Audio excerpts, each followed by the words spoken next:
Praise the Lord. இன்றைக்கு ஏசப்பா அவருடைய வார்த்தையின் மூலமாக உங்களை பலப்படுத்துவார். இன்றைய பலப்படுத்தும் வார்த்தை பிலிப்பியர் 4வது அதிகாரம் 13வது வசனம். Philippians chapter 4 verse 13. என்னை பலப்படுத்துகிற கிறிஸ்துவினாலே எல்லாவற்றையும் செய்ய எனக்கு பலன் உண்டு. I can do all things through Christ who strengthens me. இன்றைக்கு உங்களுடைய வாழ்க்கையில நிறைய விஷயங்களை செய்கிறதுக்கு என்னால முடியல, எனக்கு இந்த காரியம் வரமாட்டேங்குது, என்னால இதை செய்ய முடியல ஆண்டவரேன்னு சொல்லி நீங்க சோர்ந்து போய் எந்த ஒரு காரியத்திலையுமே நீங்க வெற்றியை நீங்க பார்க்க முடியல, அப்படிதானே? ஒரு விஷயம் உங்களால செய்ய முடியல அப்படின்னா வேதத்துல இன்னைக்கு ஆண்டவர் அந்த வார்த்தையின் மூலமாக உங்களோட பேச விரும்புகிறார்.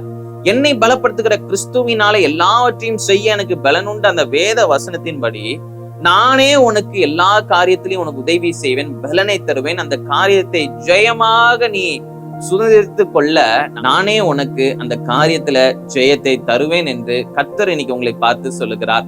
அப்ப உங்களுடைய வாழ்க்கையில நீங்க விசுவாசிக்கணும். என்னை பலப்படுத்துகிற கிறிஸ்துவினாலே, இயேசு கிறிஸ்து எனக்கு ஒரு புதிய பலனை தருவார். அவர் கொடுக்கின்ற பலத்தினாலே எல்லாவற்றையும் செய்ய எனக்கு அந்த ஒரு பலன் இருக்குது, என்னால முடியும். இயேசு எனக்கு அந்த பலனை கொடுத்திருக்கிறார், என்னை கொண்டு அதை செய்வார், என்னை கொண்டு இந்த காரியத்தை செய்வார், என்னை கொண்டு கர்த்தர் பெரிய காரியங்களை செய்வார் என்று நீங்க விசுவாசிக்கணும். படிக்கின்ற இடங்கள்ல கர்த்தர் என்னை கொண்டு இந்த காரியங்களை செய்வார், வேலை பார்க்கின்ற இடங்கள்ல கர்த்தர் என்னை கொண்டு இந்த காரியங்களை செய்வார், குடும்பத்தினர் மத்தியில என்னை கொண்டு இந்த காரியங்களை செய்வார்.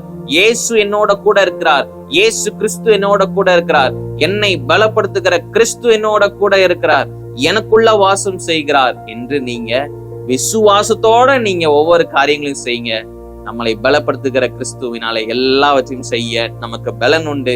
கர்த்தர் பலனை தருவார். நாம் எல்லாரும் ஜெபிக்கலாம். எங்களை நேசிக்கிற நல்ல தகப்பனே, இயேசப்பா, பிள்ளைங்க இந்த நாள்ல சோர்ந்து போயிருந்தாங்க, இந்த நாள் ஆண்டவரே உங்களுடைய வார்த்தையின் மூலமாக பிள்ளைங்களை பலப்படுத்தி இருக்கிறீங்க. எல்லாவற்றையும் செய்ய ஆண்டவரே இயேசப்பா எங்களுக்கு பலனை நீங்க கொடுத்திருக்கிறீங்க. உங்களுடைய பலத்தினால ஆண்டவரே எல்லா காரியங்களும் செய்ய நீங்க கிருபை தருகிறதுக்காக நன்றி செலுத்துகிறோம். இயேசுவின் மூலம் ஜெபிக்கிறேன் பிதாவே, ஆமென். இயேசு கிறிஸ்து கொடுக்கின்ற பலத்தினாலே எல்லாவற்றையும் செய்ய முடியும். அவர் சர்வ வல்லமை உள்ள தேவன், நம்மளோட கூட இருக்கிறார். உங்களை கொண்டு பெரிய காரியங்களை செய்வார். கர்த்தர் உங்களை ஆசீர்வதிப்பாராக. ஆமென்.